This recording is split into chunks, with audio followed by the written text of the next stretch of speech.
thật cần thế nâng thô có lâu đó nè ai ta bao rồi sáng thái con cũng con bầm xin đi gọn đơ là kê nắng thô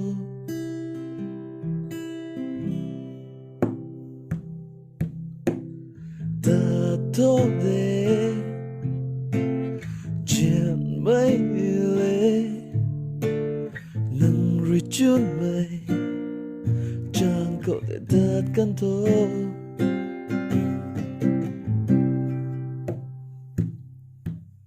ai thô mít tôi rồi bố rít su na bom ni thế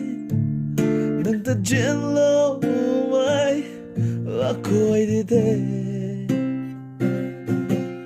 lúc ninh tinh mắt mây nắng ta ninh tông mây rơi ở tuần su